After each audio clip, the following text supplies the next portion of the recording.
All right, everybody, back with another one. And today we're going to take a look at recently Jordan Peterson had a debate with a bunch of, I guess, like college-age kids.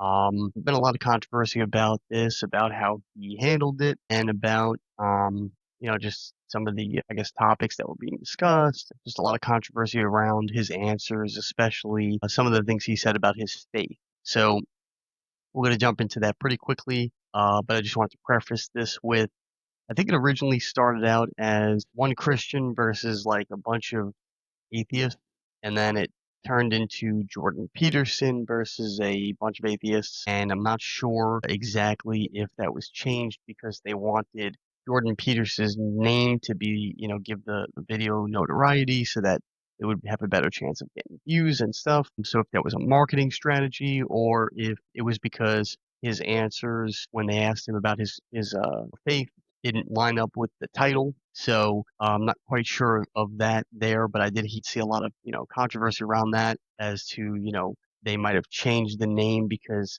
maybe it's a declaration that Jordan Peterson did not confirm that he is a Christian. But we're going to get into that in just a minute.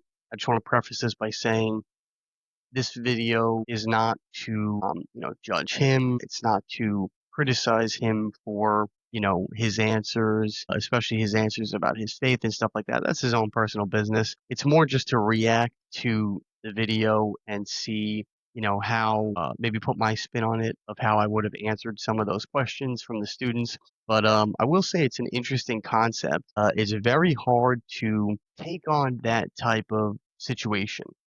Obviously some of these things I think are publicity stunts. Some of them might even be recommendations from, their PR people, their publicists, their managers or agents of, doing melee type of stuff like this where, it's like, look how smart I am. I could, you know, run through all these young kids, question after question. And when you do go that route, sometimes, things like this happen. You fumble a question or two because you're taking on so many people's questions. They've thought them out. They're eager to sit down with you and get the chance to ask you the question.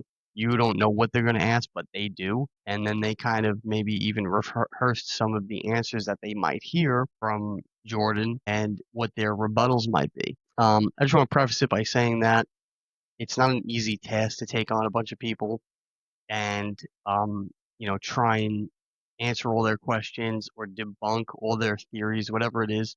And I give, him credit for doing this for whatever reason he chose to do it for.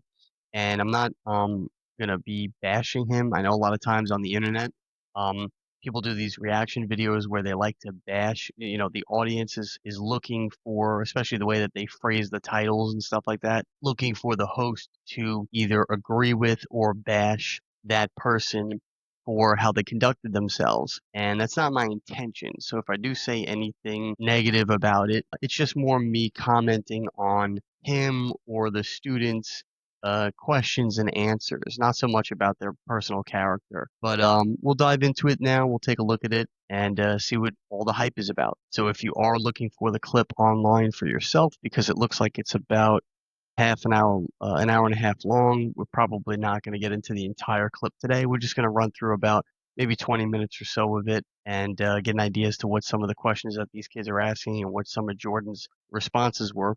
But if you want to see the full clip yourself, it is called Jordan Peterson versus 20 Atheists. And it's from, looks like Jubilee. I'm getting that right. Yeah, I guess Jubilee is the channel. So take a look at that on your free time if you want to see the full video, but we'll jump into it now. You're a Christian. You say that. I haven't claimed that. Oh, what is this? Is this Christians versus atheists? Don't be a smartass. Either you're a Christian or you're not. Which one is it? You're really quite something, you are. Aren't I? But you're really quite nothing. Right? You're not a Christian. Okay, I'm done with him. Hello there. I'm Dr. Jordan Peterson. I'm a clinical psychologist, a professor emeritus at the University of Toronto, an author, a podcaster, public speaker, and today I'm surrounded by 25 atheists. Yeah, so right away I just have to say,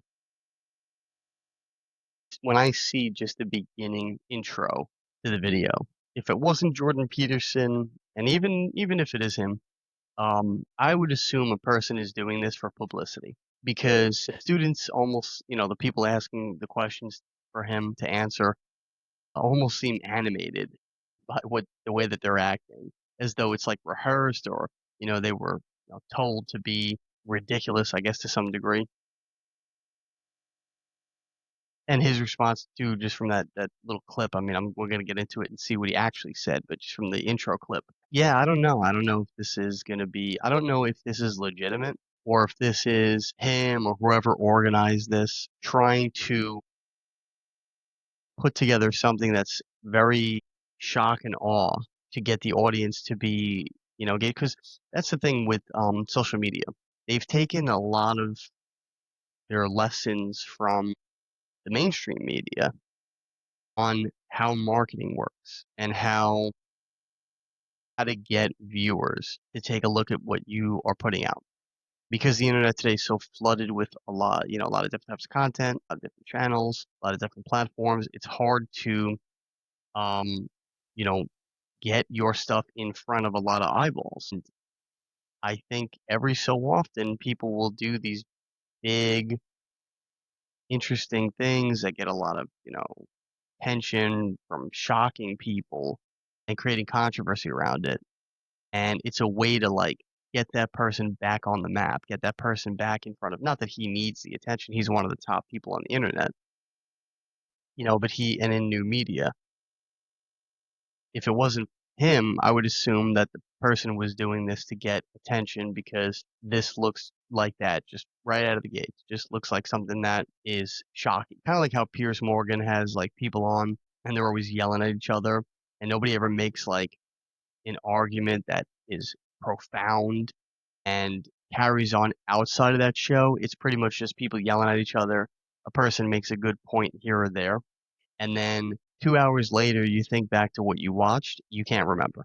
And you can't even remember the good point that was made that you agreed with because there's just so much going on. And a lot of it is just about creating controversy, shock appeal, and just getting the audience to tune in for that brief moment of time, which, what he's doing is working. I'm not discounting that. I'm just saying that it's interesting that, they've learned these lessons from the mainstream media about what works. And it seems like whatever this company is, Jubilee is doing that here with this. But I could be wrong. Just my initial take on the intro. My first claim, atheists reject God, but they don't understand what they're rejecting.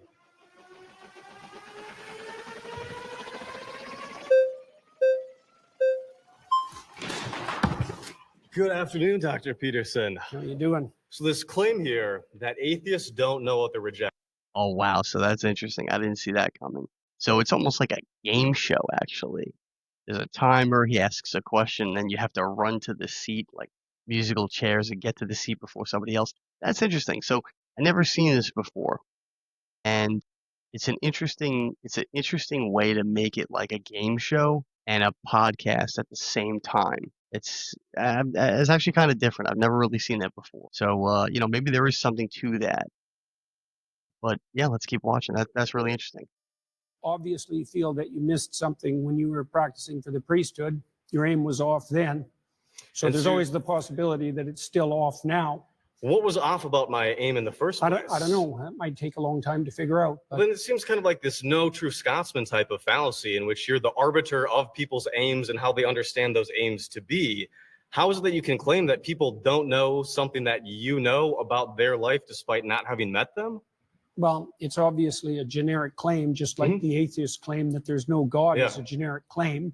In your case, it would have to be specified more, and I'm not claiming to understand what was going on in your mind, but my experience with atheists is twofold, is that they have a very reductive notion of what constitutes God, let's say in the Judeo-Christian tradition, and they've often been hurt by someone who was religious or by the religious enterprise or perhaps by God himself, so to speak, and that's left them with an animus. But I think that you have a reductive view of what atheism is. You've defined religion so broadly to include any sort of having aim in life, any sort of cultural archetypes, or having a metaphorical substrate.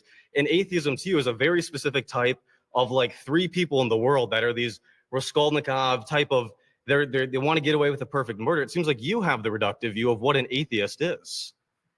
Well, let's start with your claim. Mhm. How do you define the God that you're rejecting? Like, what is God to you? You studied in the church, you found that unsatisfactory. How would you characterize what you rejected? I think the average Christian believer, when they say that they're Christian and they believe, they mean some sort of God that is all powerful, all perfect, is somehow involved in the matters of this world, and that we look to them through wisdom and with the Logos incarnate in Christ. And it also seems like you don't believe in religion in the way that the average Christian says that they believe in religion. And there are as many gods out there as there are believers, because everybody has mutually exclusive and different views of what God is. So it seems Well, like if everybody had mutually exclusive views of what God is, no one could speak to each other. The mere fact of communication presumes a commonality of assumption and definition. And it's certainly not the case that I regard any archetypal manifestation whatsoever as equally religious. So that's not a real claim. Let me give you an example. For example, there's a sub-narrative in the story of Moses where Moses is rewarded with a glimpse of God. Okay, and that's one of the ways that God is characterized in the Old Testament stories. yes. Now, Moses is a faithful servant of God and a good man. At least that's the case within the confines of the story. One possible It's interpretation. the case within the confines of the story, obviously. But Well, not obviously. When we look at the Bible can't precisely say anything because there are so many different exegetical and hermeneutic views of this particular book, and that everybody has everybody has disagreed historically on. It seems like even the most benign detail about a book this big, and it seems like you can only say that the Bible says something if you first presuppose that it's univocal. So your claim essentially is that Moses in the Old Testament plays the role of a villain or is irrelevant? Because the alternative claim I'm saying is that we he's can't good. know because we can't talk to those authors. If you are going to start with the presupposition that there's nothing I can say about any of these stories that you're not going to disagree with from the perspective that there are multiple potential competing claims, then I can't speak with you. So And we also have a short time here, so I want to get to the core of what you're arguing here, and I'd love if we could. The core of what I'm arguing is.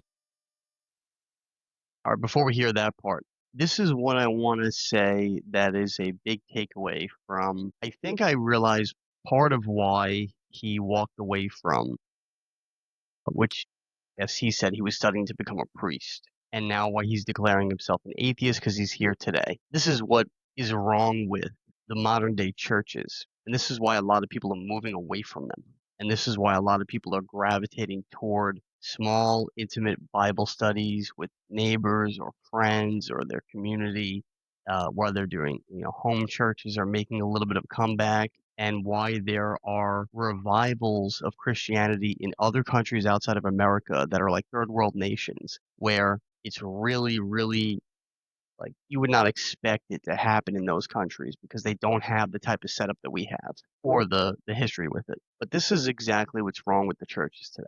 You have people who go to school to become a pastor or a priest, and they study the Bible as though it's any textbook, and they treat it the same way. They try to memorize things. They try to decipher it like it's a code. They try to, create an academic mindset around it. And that is exactly what the Bible is not. The Bible is, basically, in short, it's the story of God's creation of life and man, and then how Jesus would come to set us free. But the message of him coming was long before the New Testament, sprinkled into the Old Testament in, not secret, but just in a way where the devil didn't see it coming. So it's basically a love story. It's a rescue story. It's the story of Jesus coming to save mankind from their doomed fate before him,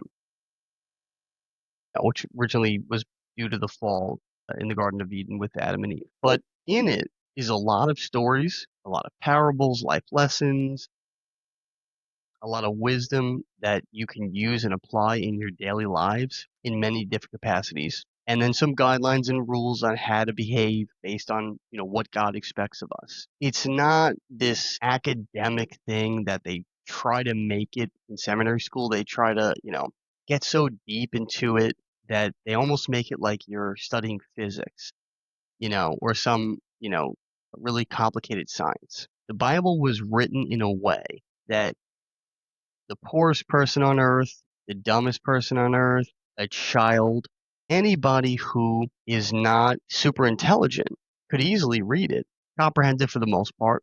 Sometimes you'll have to connect the dots with the stories and recognize the genius of it and be able to apply that in their lives. And when people try to make that into a worldly thing, like these people do in these schools for priests and stuff, they take away what it truly is. And it's almost like they try to make it that way to do two things: to either deter people away from God and replace God with religion, or to make it seem like it's, I don't even know how to explain it really, but more complicated than it actually is. Try and make, I guess, themselves seem more important in life. But if you look throughout history, that was never the case. Yeah, people would go to, school, seminary school, and learn, theology and the Bible, and they would learn about, the historical context of a lot of that stuff. But it wasn't something that was so important for people to do in order to be considered legitimate in this field. But it shouldn't even be a career choice. It should be a calling for people who feel as though they were called by God to share the message of the gospel. And that could be anybody. It could be, you know, a young man in his 20s that just graduated high school, or it could be a man that worked his whole life, had a career, retired, and now he's like, I don't know what to do with the next part of my life. And he feels as though God calls him to now be a pastor and minister people. And he opens up a small church and he just, starts speaking the Bible to God's people and teaching them and guiding them through that process. It's, I don't personally like the way it's done today with the schools and with, they almost try to make it like you have to have a degree in theology in order to even be a priest or a pastor. It's ridiculous. And many people have throughout history have been just regular people that were called by God, and they led tons of people in the faith. And, they've done great works and they've gone down in history. So I think that's what happens sometimes to these young kids is they go that route and then they get so turned off by how ridiculous it seems that they go the opposite way. When in actuality, it's not God or the Bible or Jesus that caused them to not believe or caused them to feel the way that they're feeling when they're rejecting it. It's what man has done to all of that by repackaging it in a worldly way. And I think that's, what happens with kids like this. So, long ramble, long story short, but basically that's kind of what I'm getting from this kid. And I'm feeling like that's what happens with a lot of people, even ones who don't go down that route where they go to seminary school and they try to become a priest or something. A lot of the young kids today are just so turned off by church because of the hypocrisy and because of all the ways that they've made God's, system worldly that you almost can't blame them for being against all this stuff and being atheist or agnostic or whatever it is they are. So I understand where these kids are coming from. They're being led down the wrong path and they definitely don't know what they're talking about. Some of them are probably very arrogant that think they do. A lot of young people, I'm included myself, when I was younger, you think you know everything when you're young, especially in your 20s, and you realize as you get older you really don't know anything. And that's also kind of exciting because it gives you the opportunity to spend the rest of your adult life learning new things in so many different areas in life. And then also with that comes wisdom and life experience. But you really can't know much when you're young, even if you're super smart, even if you're a genius, even if you're the type of person that got straight A's in school, you're the valedictorian, whatever, you still don't know anything when you graduate from high school or college because you don't have any life experience yet and you don't have a lot of wisdom because you need time for wisdom and you need life experience to contribute to that wisdom as well. But yeah, I can understand where these kids are coming from. So I understand their frustration and I understand their energy because when you're young, you do have that youthful energy, like you want to go out and change the world. And that hasn't been stomped out of them yet, which is a good thing. But I see this kind of going that way where it's going to be tough for Jordan if he's taking the direction of Christianity to convince this person of anything because they've already made up their mind. They almost have to go through life and hard times and hit rock bottom or go through experiences for them to find their faith again. But you're never going to be able to academically learn faith. It doesn't work that way. You have to believe. Belief is something that you have to come to an understanding of within your spirit, not something that you can learn with your brain and then just all of a sudden you're a Christian because you went to enough schooling or you figured it out, you cracked the code. It doesn't work that way. That's why typically a lot of times people have Christian experiences and they turn to Christ when they're going through really bad times, not when they finished 4 years of school and they learned all the knowledge. It doesn't work that way. But let's continue. Is that atheists reject God, but they don't understand what they're rejecting. So I'm trying to Yes. give you an example of what's being rejected and its complexity. Okay, so God rewards Moses with a glimpse of the divine. So this is a definition of the God that atheists are hypothetically rejecting. A possible Okay. one. I said Yeah. I didn't say the. I know. said That right. is possible, yes. Also, I want to add one more thing. I don't know if he had conversations before this with these young people or if he had a bad day or whatever, but over the years, and I remember when he first came on the scene, I seen that first video clip online, like probably 10 years ago now, of him, you know, casually debating young college students at a college campus where I think he worked. And he seemed very calm and as though he was just trying to impart knowledge on these people, but deliver it in a way where he was kind and gentle and really just trying to help these people understand rather than, you know, force knowledge onto them, if that makes any sense. I gotta say, just from this initial clip, we're only a few minutes in, I've never seen him look this annoyed or angry or frustrated. Now, I don't know if that's just where he is in his life at this point, or if he had a situation with these people beforehand and maybe they got into an argument or maybe somebody did something really bad, before the cameras were rolling. I don't know. But I will point out it's an observation I've noticed that, just for the first 5 minutes of watching this, he seems really angry. And I don't know what that is, and I don't know where it's from, but it is important because when you come into a conversation like this with anger, you lose. You're never going to be able to have a conversation with somebody and convince them of your opinions or beliefs, or even at least pique their curiosity if you're coming from a place of anger, because that anger is going to be the backdrop of everything you say. They're going to feel it, and they're going to, by default, in their subconscious, put up walls to block that out, protect themselves emotionally, and they're not going to hear what you have to say. They're either going to match your level of anger, where now they're arguing back to the point where you're really getting into like a almost fight, or they're going to shut down and just ignore everything you have to say, make their points, and then get out of there to avoid any more confrontation because it's uncomfortable. It's going to take somebody telling him, I know you're the elder here, I know you're the adult, and you're the one that we should respect. Just try and, calm down. We're having a conversation here. Let's have good, clean, casual conversation with no yelling, no arguing, no anger. Let's meet each other at a neutral position where we just talk about the ideas and you make your case, I make my case, and see if we could meet in the middle or see if there's areas where we agree, and then the ones that we don't agree, maybe we could pique each other's curiosity or just agree to disagree. But it's going to take somebody calm to kind of bring him down because he seems like he's very angry. So despite the fact that Moses is a stellar character and he's had a long and difficult life and can withstand a lot of difficulty and travail, God puts him between two cliffs so he can just see a crack of what's in front of him. And when God walks by, he allows him to see his back.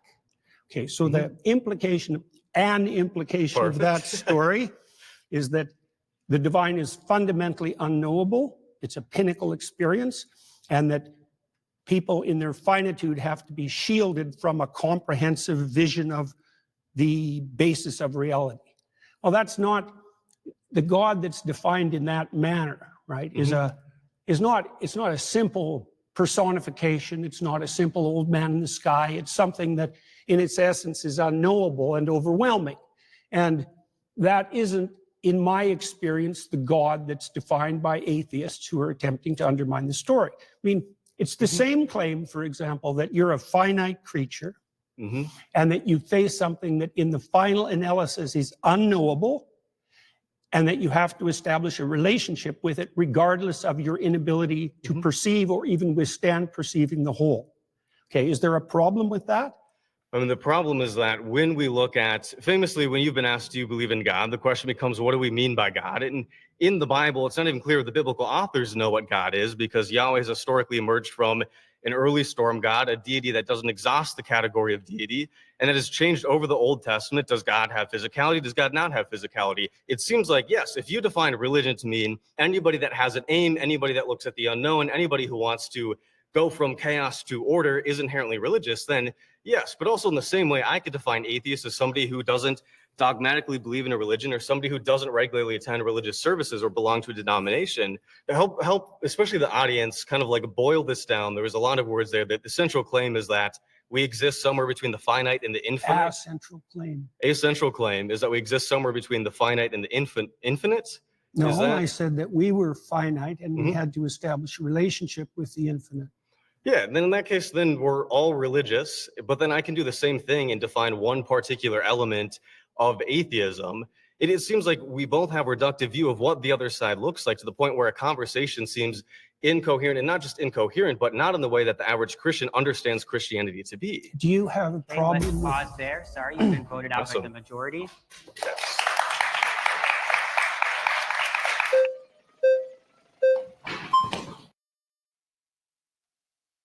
But yeah, so this is kind of like Survivor. So the majority of the people there could vote that person out of that seat so that they could get their chance to get in the seat, or because I guess they're not really crazy about what he's saying.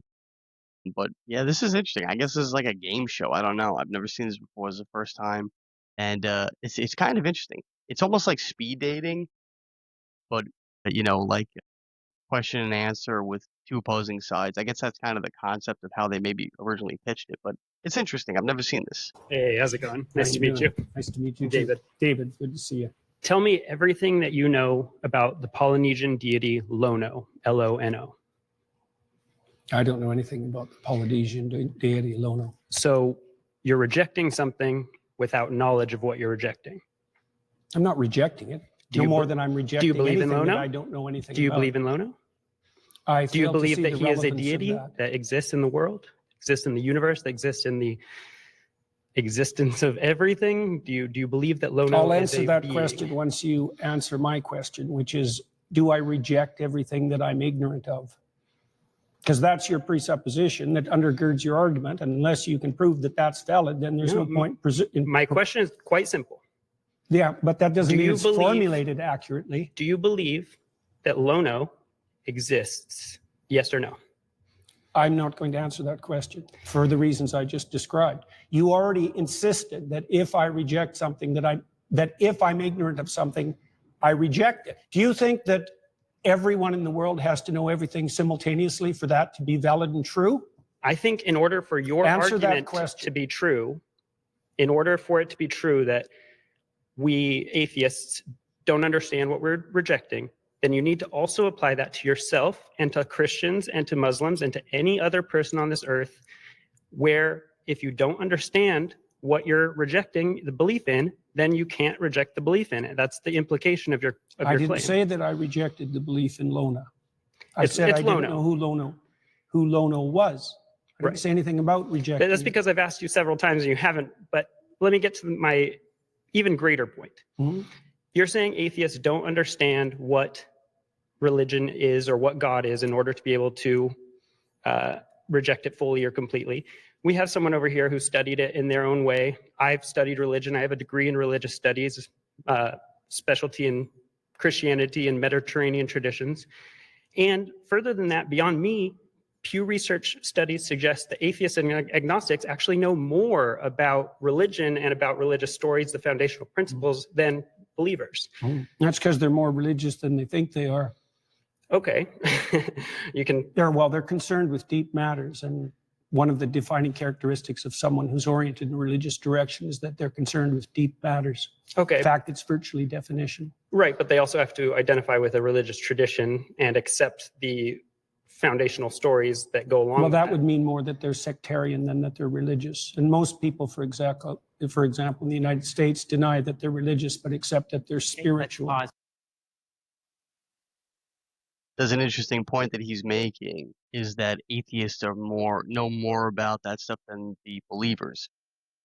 And that's probably because they or have maybe spent a lot of time trying to debunk God. So maybe they did deep research into the Bible, reading it and stuff like that. But what the non-believers don't understand, or the unbelievers don't understand, is that the Bible was also written in a way in which, in order for you to actually truly believe, understand, and accept what's in there and what you're reading, you do have to have a connection to God. You do have to be filled with the Holy Spirit so that the revelation of what's in there will make sense to you when you read it. And, will be revealed to you, the things in there will make a lot more sense through revelation. Because when you're an unbeliever, you will read it and you'll just see words on a page and there'll be stories and you'll read the story, and then some stuff will make sense because, it seems like it contradicts itself. And I've been down this road before where I've heard a lot of people say the Bible contradicts itself. I don't think it does. I think it's all based on what period in time you're reading, who you're reading about, and what was the God's purpose for them at that moment in time. Yeah, the atheists will probably do a lot deeper dives into this stuff to try and debunk it. And there have been many people throughout history who have tried to debunk the Bible. And when they go really, really deep, they get to the point where they literally get to an end. They either become Christians themselves because they realize the truth, it's been revealed to them, or they just realize they can't figure it out. They can't get to the bottom of it. So they're just going to choose to accept being an atheist rather than being a Christian, which, okay, fine. You went down that journey and you can choose that. But here's the point that this kid's missing. Just because they know more about the Bible than the average Christian might, the average Christian believes. You don't have to know the entire Bible to be a believer. In fact, you don't have to know the Bible or have read the Bible ever to accept Jesus Christ as your Messiah and become a Christian. The Bible is just there as a guideline to sort of take people through the journey, give them context to what they're believing, basically explain it all to them. Like, this is what happened and this is why everything is the way it is. This is why you're saved. This is, the whole story. It just allows people to really deeply understand what they may have already accepted in their heart. But if somebody comes to you and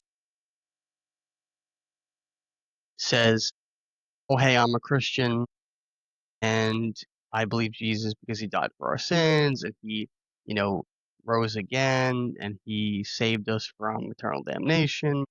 And all he wants from us is to believe in him and, believe in God through him and to be Christians, live a life of, what Christ has laid out for us, a Christ-like life. And, do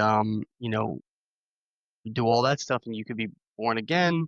And, if you accept Jesus right now in your heart as your Messiah, you openly profess it, you repent for all your sins, you will be a Christian. If somebody said, just from hearing that from someone else, okay, I don't really know what I believe, but I like what you have to say. I believe it. I accept Jesus. God will consider you a Christian. God will consider you born again and, fill you with the Holy Spirit. And now your life could be changed from that very moment. Now as time goes on, you can pick up a Bible and read and learn. But you becoming a Christian, that has already happened. you don't actually have to read the Bible in order to be one. And if you read the Bible, you will see that nowhere in there does it say you have to read the Bible to become a Christian. That is not one of the things that makes you a Christian. Like I said, it's just there to really help you better understand everything. So he, again, is coming at it from like an academic standpoint. We know more about their religion than they do.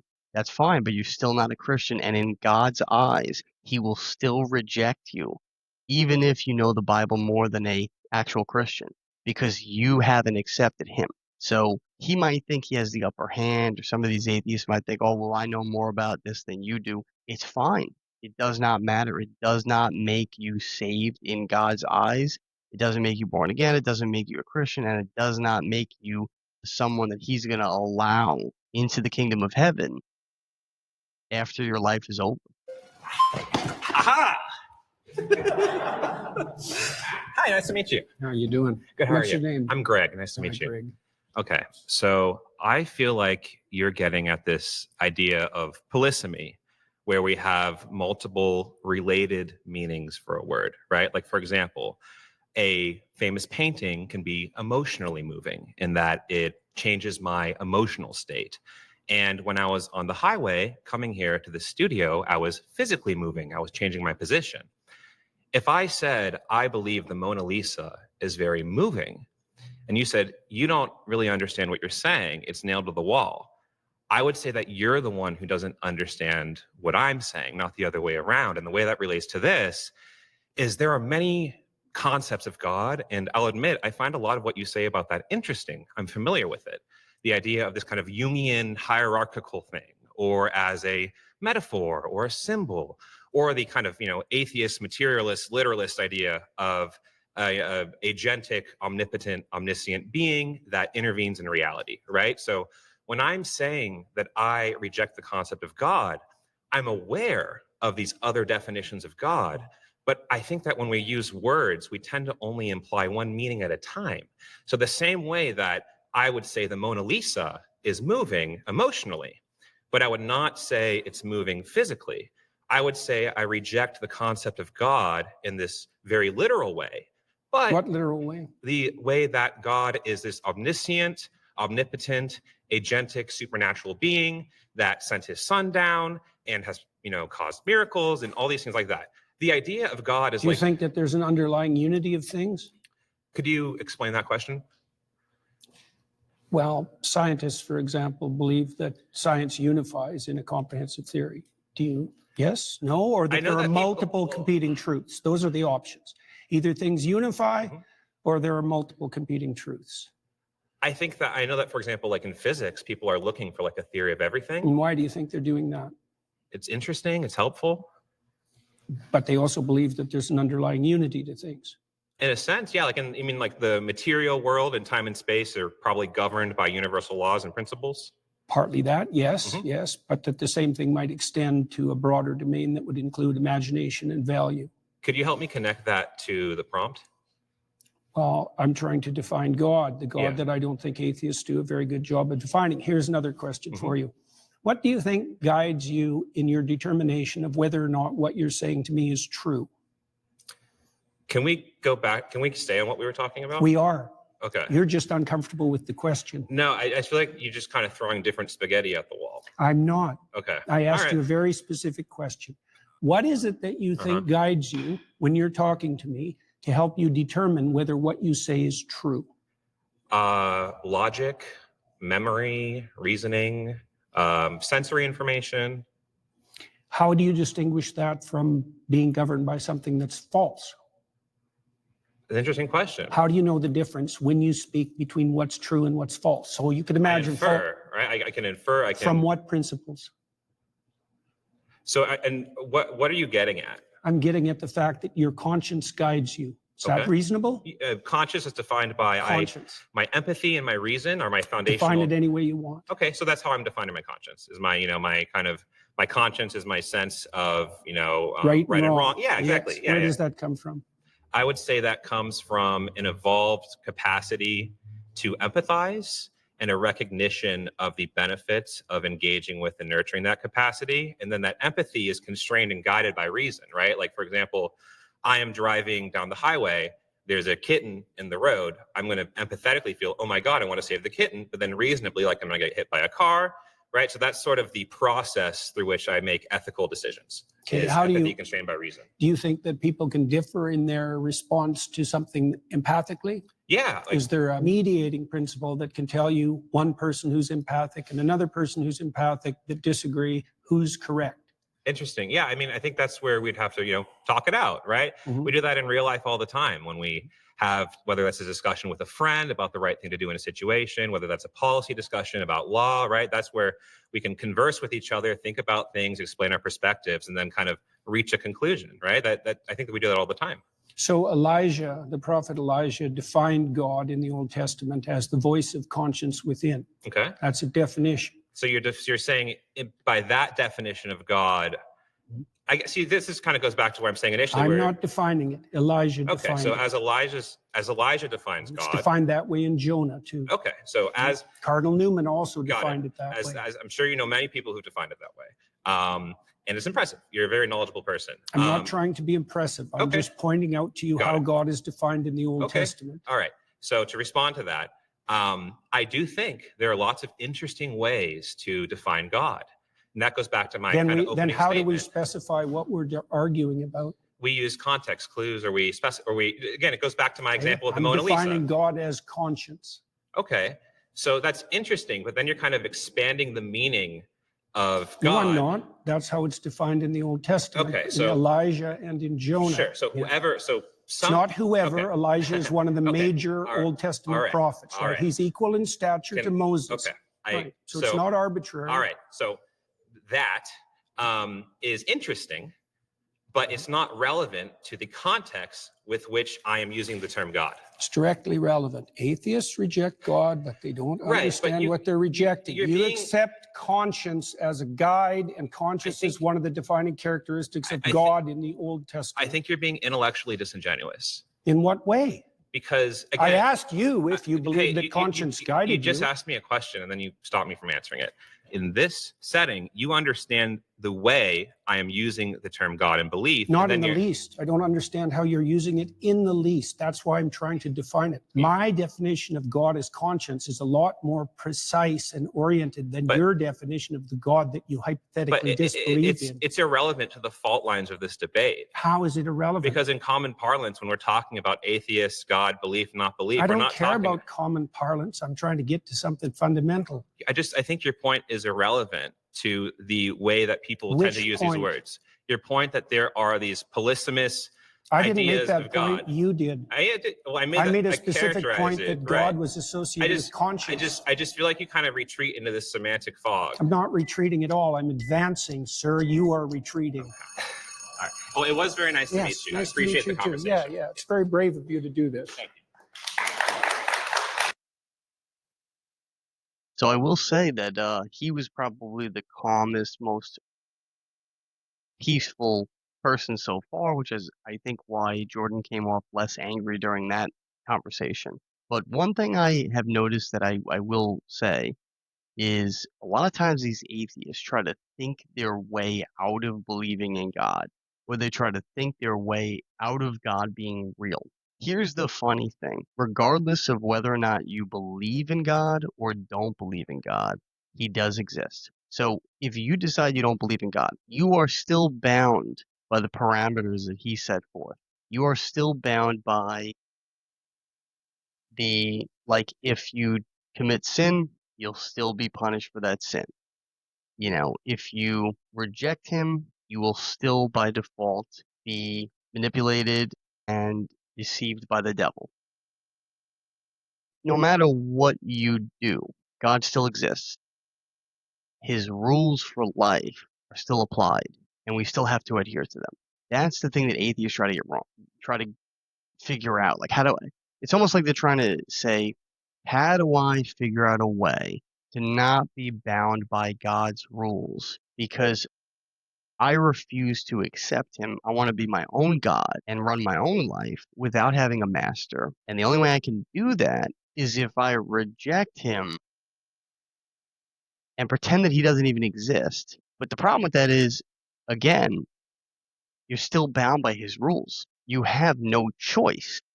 but to like either way, everything he did, everything he created, everything he established, everything he put in place, it all still affects you. You're just putting blinders on and trying not to see it affect you because you don't want to acknowledge it and then have to acknowledge that God does exist. So a lot of times these people, they're very intellectual and they think that intelligence is, going to give them the ability to think their way out of God, and it just won't. And by the way, wisdom's more powerful than knowledge anyway. That's why people that are wise, they tend to accept God because they surpass knowledge. They've gotten to a place where they know they can't learn God. They can't like learn their way in or out of God. They have to just accept him in their heart. And with that, a lot of wisdom reaffirms that. Life lessons. Yeah, this is something that I've noticed from these people. They think that they can use their brain, which God created, and think their way out of God and out of a life where they're bound by God. And it's just not possible. You have a choice. You're either a believer or you're a non-believer. That's why you do have a free will, but you literally have a free will, one free will. You can either accept God, acknowledge that he exists, accept him, and then live the life that he set out for you to live, or reject God and basically become subject to the devil. But those are your only two options. There is no third or alternative or anything.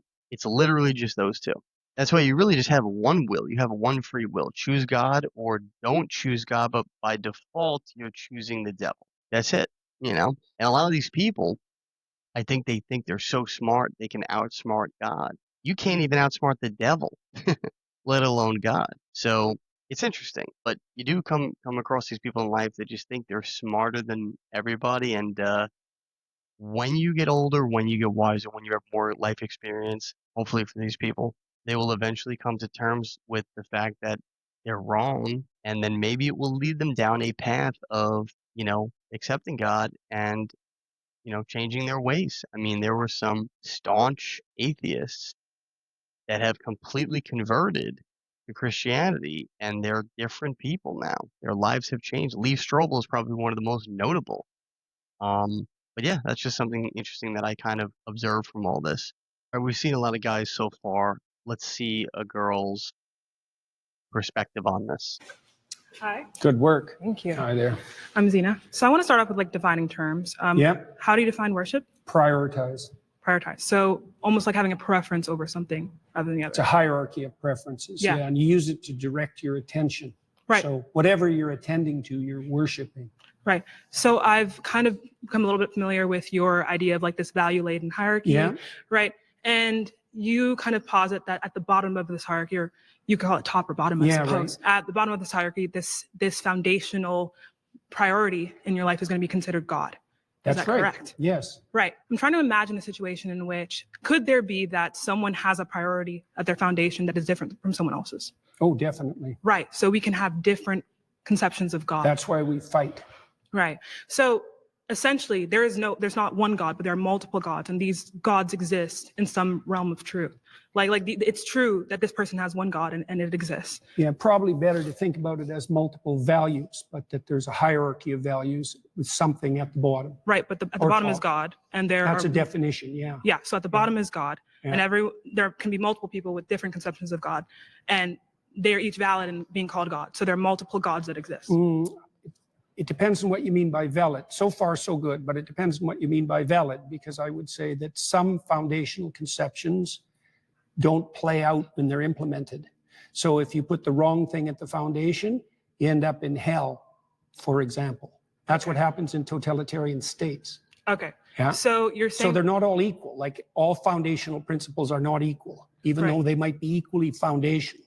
Right. So what makes one kind of foundational tenet better than another one? That's an excellent question. Iterability. Imagine that you play a game with someone and you're a kid, and it's fun. Mm-hmm. So then you play again and again and again. So repetition. It's playability across multiple iterations. So then you have a friend, and a friend is better than having a game. So, right? So that's one. Breadth of application is another. So if it's just for me now, it's not as good as something that would be benefit to both of us across time. Right. So we're explaining like characteristics that can be applied to like these types of like foundational values. But why is it that this iterability makes it better? And what does better mean? Well, one hallmark of better is likely to be selected voluntarily.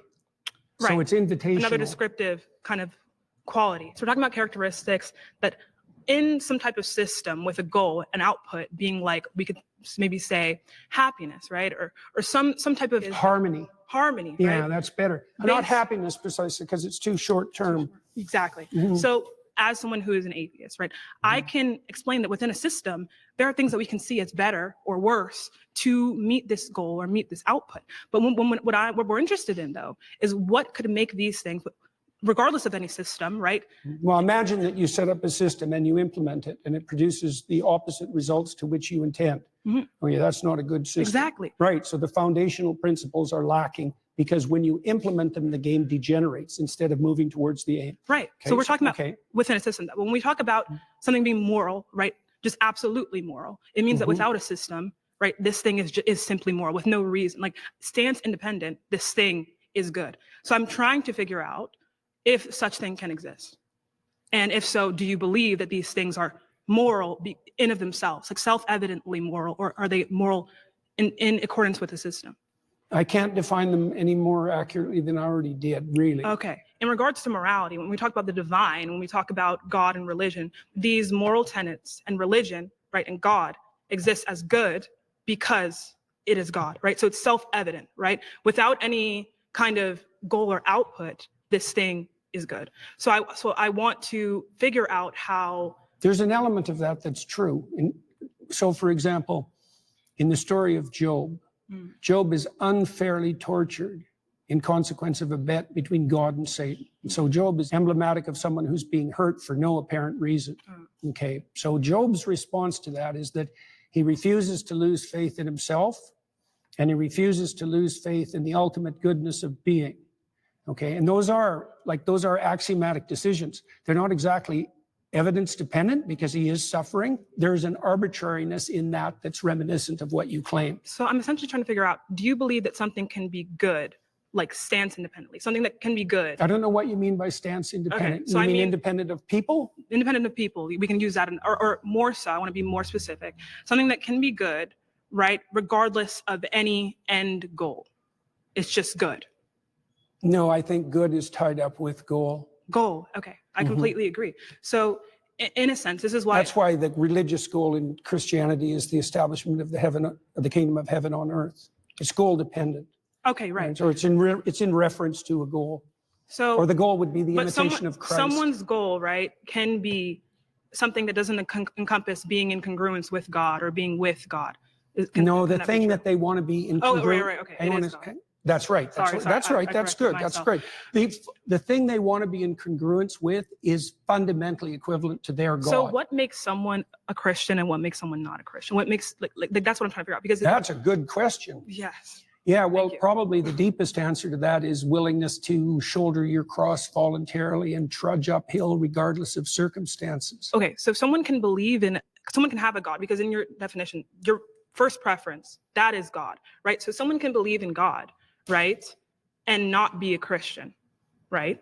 Yeah, well, there's a statement that Christ makes in the Gospels. He says, not everyone who says, Lord, Lord, will enter the kingdom of heaven. So not that they're even saying that they believe in God, but they just... No, but that's why I'm saying this to you, is that Christ himself points out that there's a difference between people who say they believe and people who act it out. And the fundamental issue is the action rather than the stated belief. But he also says that, to be saved, right, you must believe God has died for your sins, or that God has resurrected in some way. So it's like, I don't necessarily think that we can take from the Bible and say that like acting in accordance with God necessarily means, or acting in accordance with, the principles of God, like for example, sacrifice, like you talk about, means that you are Christian. I don't see how you can get that from that interpretation and then, kind of justify it as the truth. I don't think that the fact that you sacrifice is sufficient to make you Christian. So can we repeat once again what you believe makes someone Christian? There's many things, but one of the most fundamental is that you believe that the cosmos itself is founded on the principle of voluntary self-sacrifice. Best founded. Let me offer you a contrary example. So I could assume that power rules. And so that my assumption would be, if I can make you do it, I win. Right, and I can found a whole society on that, and that happens a lot, by the way. And that's also how societies tend to degenerate. And so that would be a society that was founded on the principle that you get to sacrifice and I don't have to. Right, now the contrary to that would be something like you give up voluntarily and with courage all the things you need to situate yourself properly in relationship to the future and other people. Right. So then there's a harmony. That's why I talked about harmony earlier. So you navigate your life, right, in accordance kind of to this principle of self-sacrifice. Can I say it in that way? Yeah, looking at this girl, she's not an atheist. I don't think she is. I think she is somebody who is seeking, and she's at a point in her life where she probably considers herself an atheist right now because she's unsure. If anything, I would label her more an agnostic, which is with people who say, I don't believe there is a God, but I'm not totally sold on there is no God, so I'm open to the idea of it. I think that's pretty much what agnostics say they are. But in my opinion, she's not an atheist. She is somebody who's seeking God. She's just, at this point, hasn't found enough evidence to believe. I would bet this girl becomes a Christian at some point in her life. She doesn't have an anger behind her, so it doesn't seem like there's a trauma to her being an atheist. It just seems like she does not truly know and she's seeking. So I have faith this girl might actually become a Christian someday. And she's calm, she's talking to him in a nice manner, genuinely asking good questions and trying to get answers from somebody who she probably respects. But yeah, I would not say she's an atheist. Here's the thing too. Atheists don't realize, and that's his point, is that, atheists believe in something. Just by calling yourself an atheist, you believe in something because you're declaring for sure there is no God. So that's a belief. You're believing that there is no God, which means that is what you worship. That's your false idol, is a no God. And if you truly were not an atheist and you just didn't believe that there was a God, or you didn't know, you would simply say, I don't know. Or, you know what, I've never really thought about it. I've just been living my life. But that's a good question. Maybe there is a God. I don't know. Maybe there's not. I'm not sure. You would not be sold either way. You would just be kind of living your life. And there's a lot more people that exist like that out in the world than anything, I think. But once you declare being an atheist, you are believing in something. That is your religion, atheism. And you even identify it as that. It becomes part of your identity. So for atheists to be atheists, that takes a leap of faith within itself. And the problem with that is they're believing a false idol and not even realizing it. Again, this goes back to them trying to skirt God. Can't do that. So we'll watch this one last clip with the guy who was fighting with him, and that'll be it. Really, very thoughtful.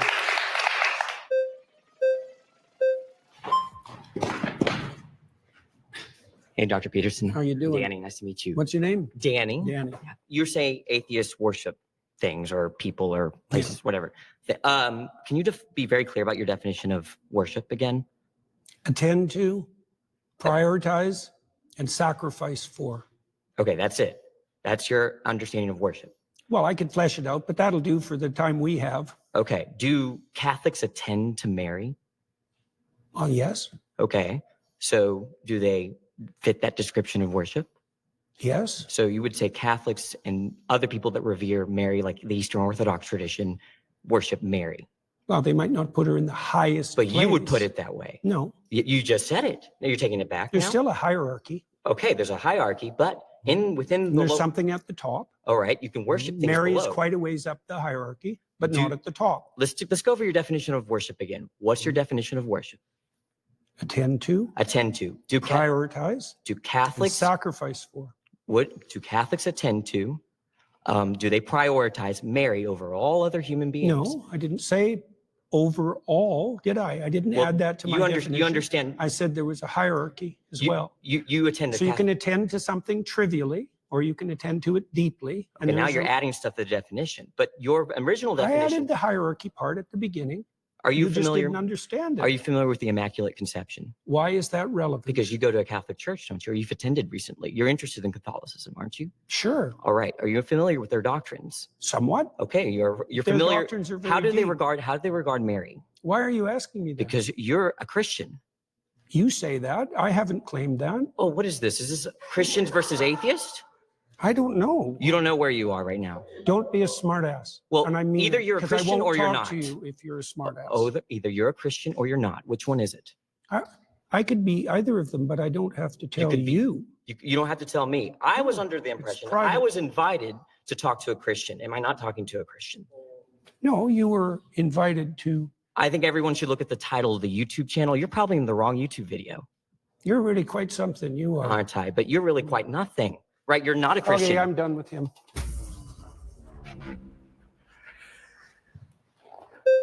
Yeah, that was pretty interesting. Yeah, for somebody like that, that person did not come there to debate, did not come there to have a conversation, give his opinion, let Jordan give his, and then they argue it out until they, like I said, come to a reasonable conclusion or agree to disagree.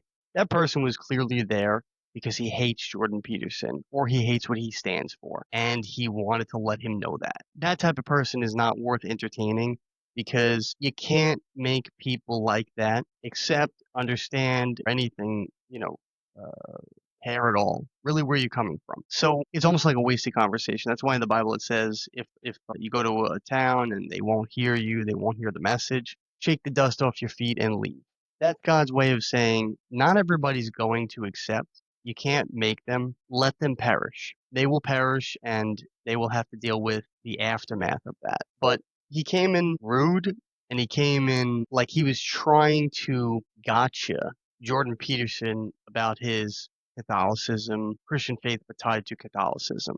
Now, there's a lot of issues with the Catholic religion, but we won't get into that today, where some people who are atheists or just don't believe, they can make a valid case about that. But if you're just talking about Christianity and the Bible, that's not a good argument. And again, I wouldn't get into the whole thing with Catholicism, but yeah, I mean, Mary, she is mother of Christ on earth, but she's not God and she's not a God. She's just the woman that God used to birth his child because she was special to him and he believed that she was up for the task, but she's not a God. Now, that said, I think like I said, I think he was just really trying to bait him into him saying something to the effect of how, she was a god or she deserved to be worshipped or something. I don't know. But he definitely was just there to be argumentative. He was nasty. And if I was Jordan, I probably would have done something similar in the sense that I would have said conversation over early because there's no talking to you. You're not there to reason. You're not there to have a conversation. The woman before him was great. She was asking real questions, listening to Jordan's answers and actually trying to, learn and also make her points too. That's how it should be done. But I don't really even like the setting. I get it. It's probably a game show, but I don't really even like the setting because it's not the type of environment where you could impart knowledge on people because something as deep as faith and religion, you really need time to sit down with a person and talk things out with them for a while. Like a Joe Rogan podcast where you're on there for 3-4 hours going deep into details and going down rabbit holes and getting to a conclusion after really going through a lot of information. And that's not the type of environment for this. This would be good for like a quick Q&A on questions that could be easily answered or questions that are, personal to the person that is the guest or the host or whatever. But this is not the right environment for this type of conversation. It's too fast, the turnover is too quick, and it just seems like everybody's there to do like a Pierce Morgan thing, like just, argue it out, get the views, get the clicks, get all that stuff, and then on to the next thing. So not crazy about the format for the show itself, although I do understand, why a lot of people watched it because it is interesting and it does catch your attention. But I don't like that format. I probably wouldn't watch something like that again.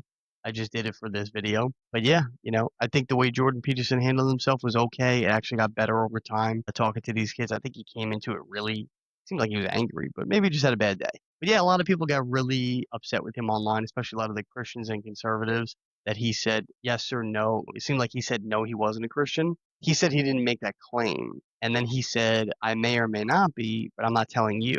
So he didn't say no.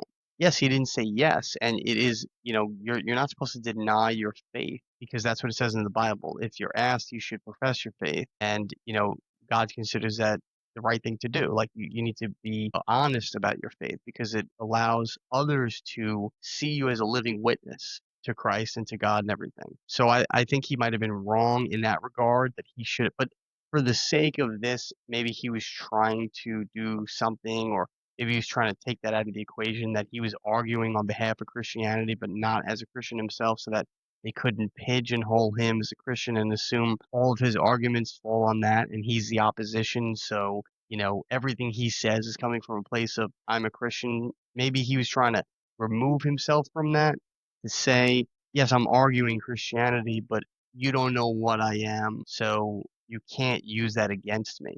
Maybe that's what he was going for. I don't know. I would not have denied my faith in that moment. And I think a lot of people got annoyed at him because that's what they felt. They didn't like that it looked like he denied his faith, but he didn't actually deny it. He just declared he wasn't going to profess it. So anyway, that's it for this video. Interesting, entertaining and all that stuff. But you know what? If one of those young people walks away from this, and it piques their curiosity and they do deep research into Christianity and then eventually become Christian, hey, it served its purpose. But that's it for this video. Don't forget to like, follow, subscribe, share, all that good stuff. As always, don't forget to put in the comments. Let me know if there's certain topics that you want me to do videos on. But we're looking at starting to interview guests on here. So if there are particular guests, people that you would like to have as a guest on the podcast, put it in the comments or private message me, let me know, and I will try and add them to the list of people that we will hopefully get to interview. And then don't forget to stay for the ad at the end of the video.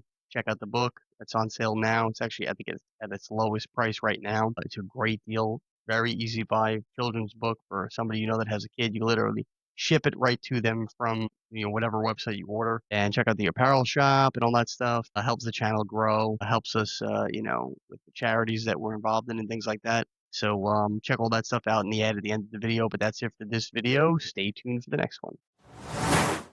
All right, everybody, I just want to take a moment to promote my children's book. This is Little Boy Full of Love. That's me on the back, and this is a little sneak peek on the inside. It's a great book. It's a children's book. I actually wrote this for my son, and it's available right now on Amazon, Walmart, Barnes & Noble, Indigo, Bookshop.org, and a lot of other online platforms. But more importantly to me, it's actually available in a lot of bookstores throughout the country. You can find out which ones are closest to you on my Instagram page. We highly recommend that you shop local, buy from a local bookstore. So if you are looking to, get a children's book for you or anybody you know, or even with the holidays coming up, it's a great time to, buy a children's book as a gift. Definitely get it from a bookstore that's local to you. But if you absolutely can't get it from one of the bookstores that are currently carrying it right now, and we're in about 15 or 16 different states across the country, so it may actually be in your state, and it could even be local to you. But if you can't get it from the physical bookstore, check out our Amazon storefront. The book's available on there right now. And like I said, with the holidays coming up, you may want to do your Christmas or Hanukkah or holiday shopping early, and you can even order it from our Amazon storefront and ship it directly to whoever you're gifting it to. But it's available on those platforms, Amazon storefront and bookstores and other websites that I mentioned. But I want to take a moment here to look at the storefront just to give you an idea of some other stuff that we have available on there. These are products that we highly recommend. They are things that we use in our daily lives, and it's all organized by category.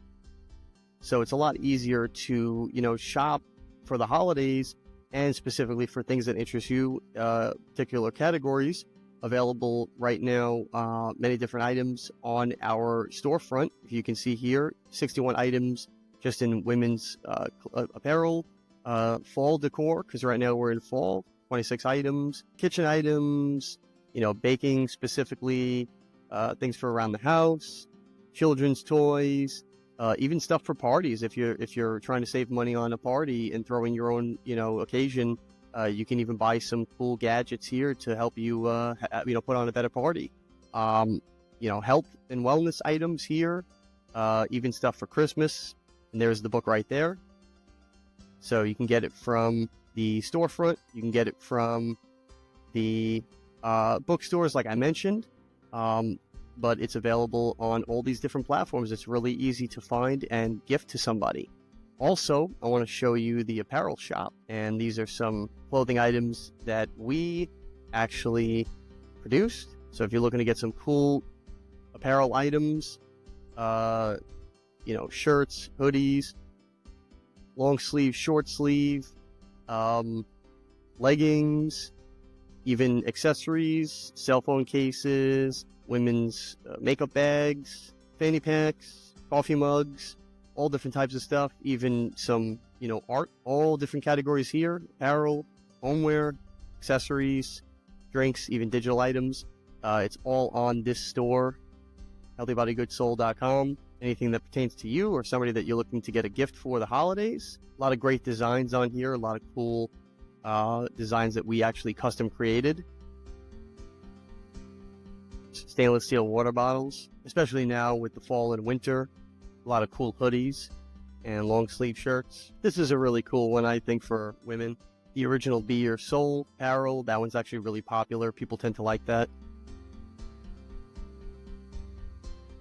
This one's one of my favorites. The Free shirt. It's the American flag and it says free and that says not property of the United States government. That one's pretty cool.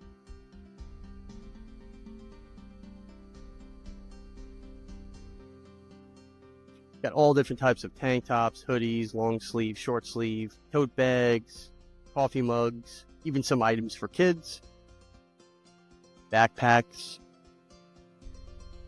So if you're the type that likes to, plan ahead, I would definitely recommend ordering from the Amazon storefront or the apparel shop within the next couple of weeks to get everything in time for the holidays. Use code SAVE15 on the apparel shop to save 15% off everything on the storefront. So order within the next week or two and you'll definitely have everything in time for the holidays. Definitely check out all the links to everything, the Amazon storefront, the book, and the apparel shop in my bio on all my platforms, Rumble, YouTube, Instagram, Spotify. But you can also find them in all the show notes for every episode that I post and get all your orders in time for the holidays. All right, that's it for this video. Don't forget to like, follow, subscribe, share, all that good stuff. It helps the channel continue to grow. And put in the comments things that you would like me to talk about and make videos on for the future. And I will definitely do my best to do that. Stay tuned for the next one.